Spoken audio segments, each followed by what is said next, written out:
Bismillahirrahmanirrahim. Assalamu alaikum dear students. How are you? I hope you'll be fine.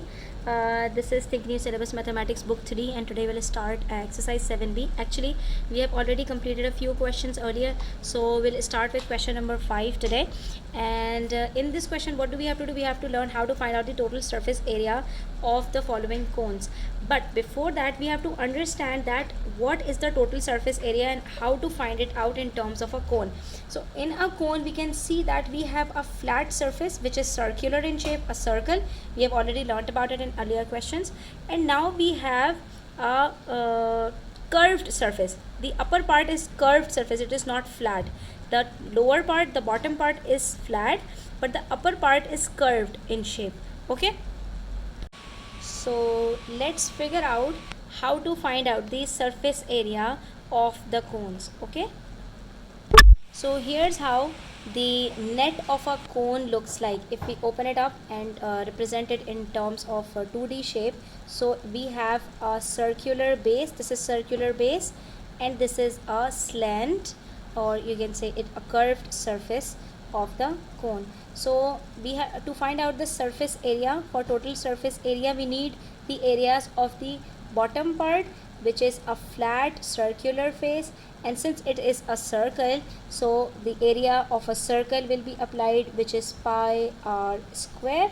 Okay, and then for this part, what do we have to do? It has the same radius, or sorry, the same circumference as in the circle. So this time the area of this curved surface will be pi r l. The L is basically this slant height. This is the height, which is L. Okay, so if we talk about part A, in part A we are provided with a circular base and the radius is given. This is the radius of 4 centimeters. So we can say that the radius is 4 centimeters, and then this is how the cone is.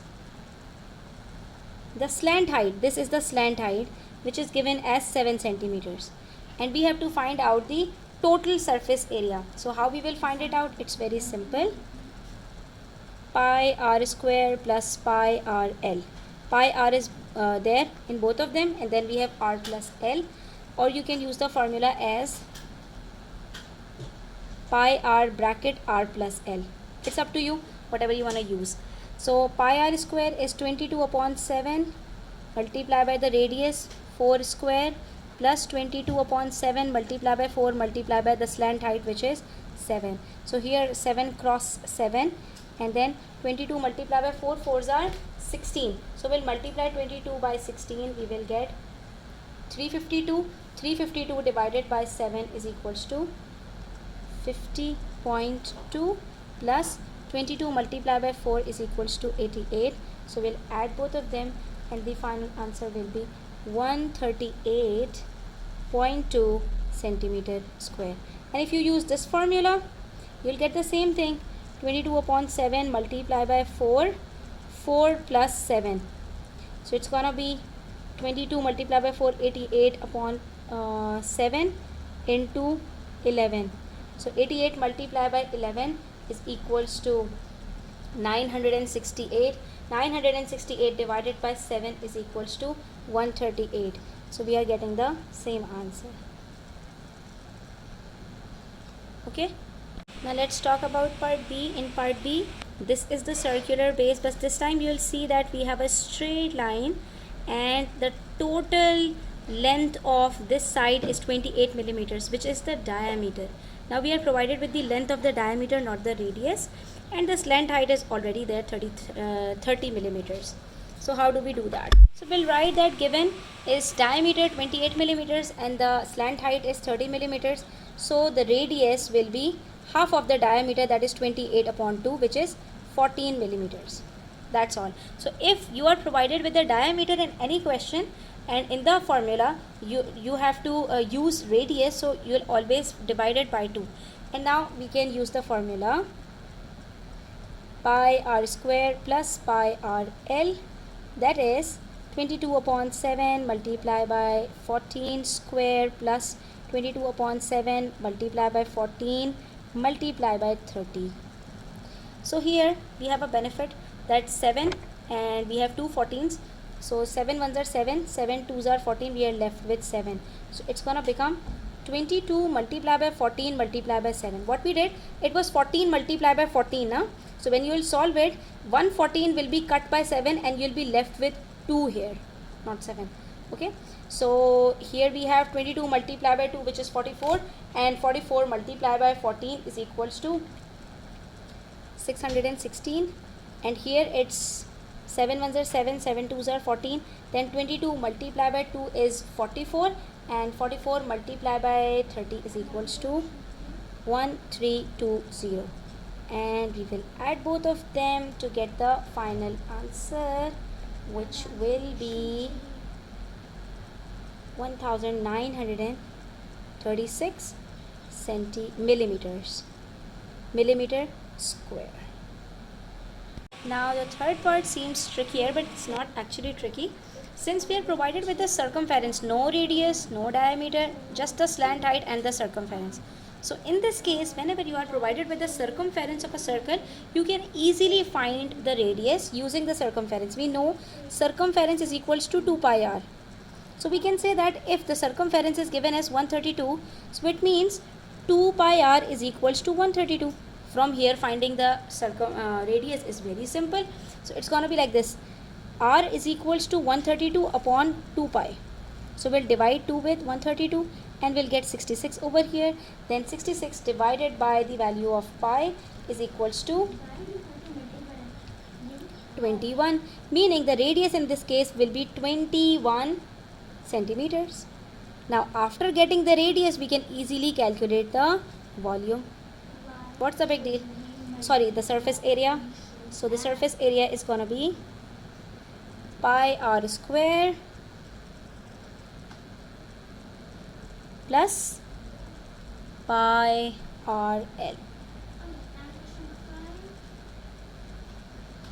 The slant height is 25. So 7 ones are 7, 7 threes are 21, 7 ones are 7, 7 threes are 21. So we will be left with 22 multiplied by 21 multiplied by 3 plus 22 multiplied by 3 multiplied by 25. So when we will multiply 22 with 21 and 3, we will get 1386. Here we will get 1650. Upon adding both of them, we will get 3036 centimeters square. Since we are finding the surface area, for area the unit will always be square. For volume, the area the unit will always be cube. That's all. Here comes question number 6, which says a cone has a circular base of radius 6 millimeters. Given that the curved surface area of the cone is 84 pi millimeters. Now we are provided with the surface area of the curved surface. We talked about the total surface area. So we have two types of surfaces, a flat circular base and then a curved surface above. So the top part is curved surface and the bottom part is flat surface. Now in this question, we are provided with the radius of the circular base as 6 millimeters.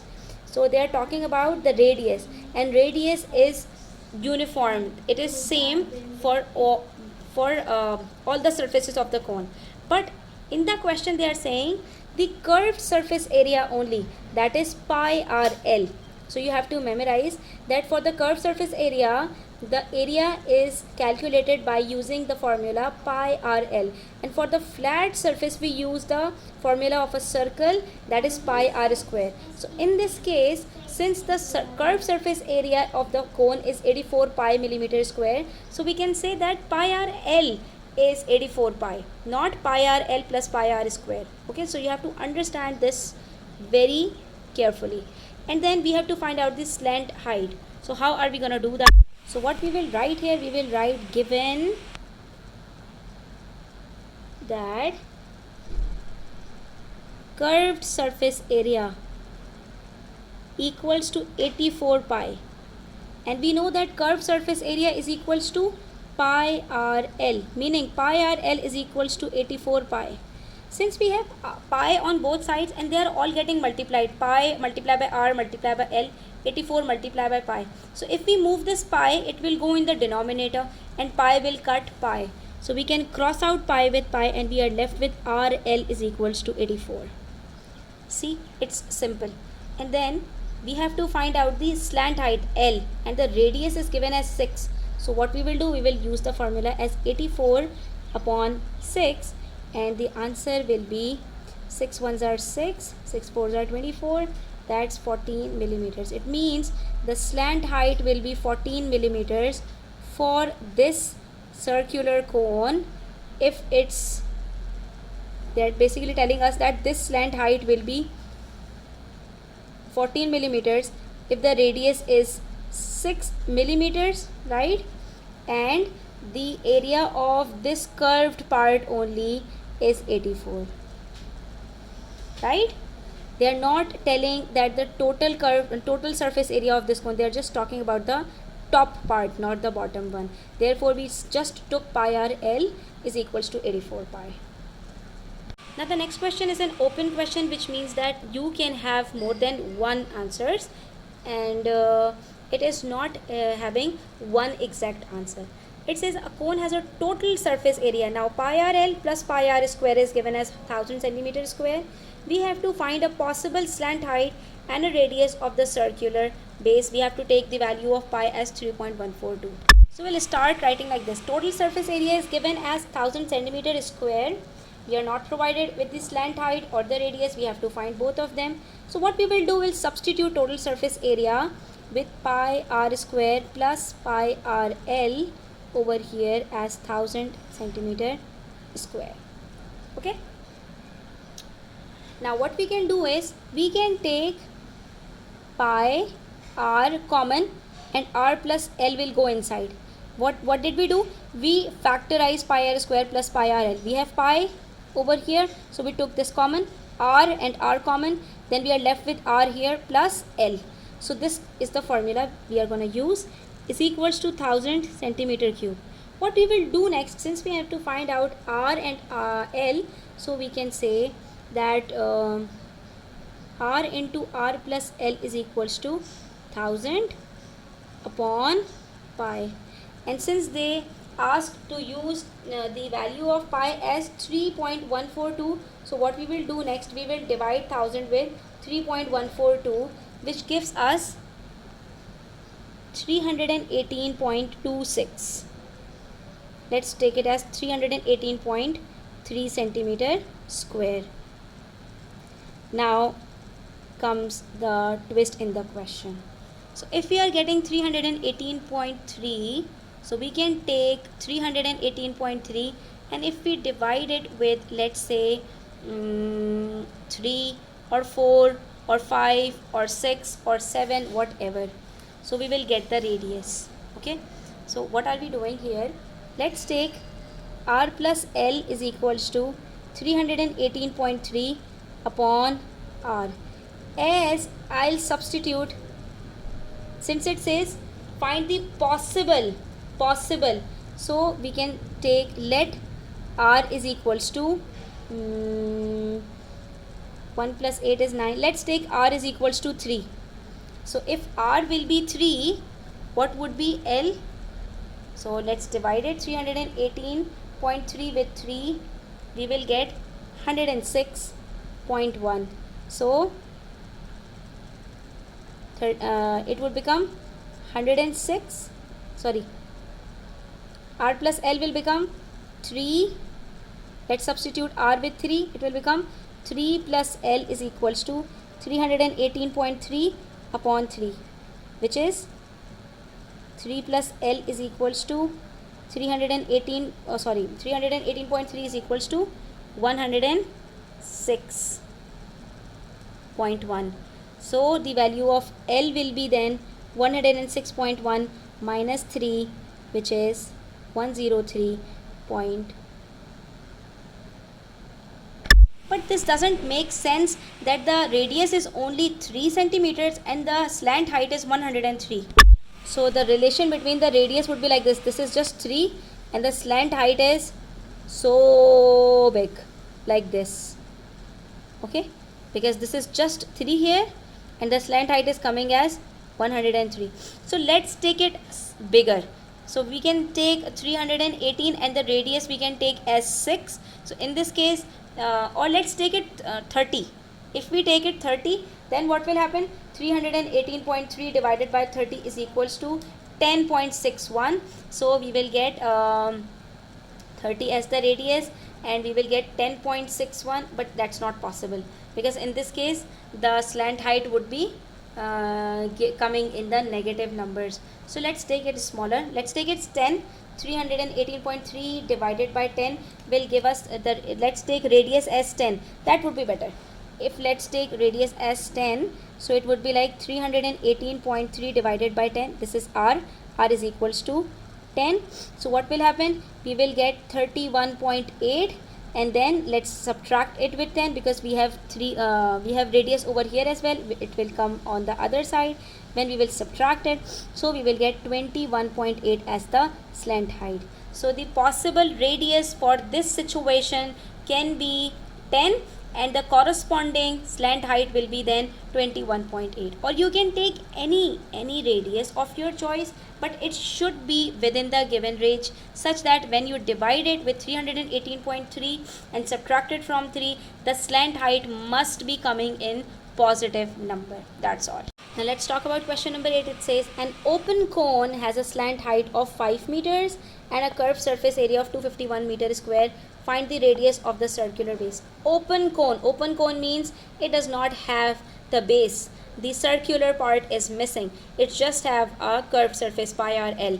And the slant height is given as 5 meters and the curved surface area is given as 25 meters square. So it's quite similar to question number 6 where we had curved surface area of 84 pi, but this time the curved surface area is given not in terms of pi anymore. So we will use pi r l is equals to 251.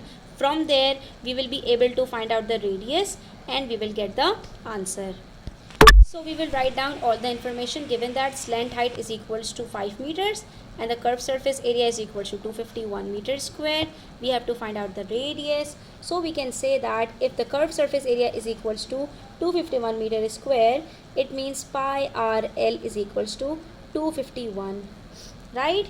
And if pi r l is equals to 251 where the slant height is given as 5 and pi is 22 upon 7, so we can say that r is equals to 251 upon pi l. Let us now substitute the values. So it's going to be 251 upon 22 upon 7. Let's take the base as 22 upon 7 multiply by length is equals to 5. So this 7 will go in the numerator and it will be like this: 251 multiplied by 7 upon 22 multiplied by 5. So 251 multiplied by 7 is equals to 1757 upon 110. So 22 multiplied by 5 is equals to 110, and let's then divide them. So we will get the answer as 15.9, which is rounded to 16, and it's meters. It means the circular base will have a radius of, this will be 16 if the slant height is given as 5 meters. Okay, and it will be like this, quite like this. Slant height is very small, so this will be the slant height. It will be 5 meters only if the curved surface area is only 251 meters square. So students, we have completed up to question number 8. Inshallah, we'll do more questions in the next video. Until then, take care. Do subscribe to my channel if you are new, and don't forget to share it with your friends. Allah Hafiz.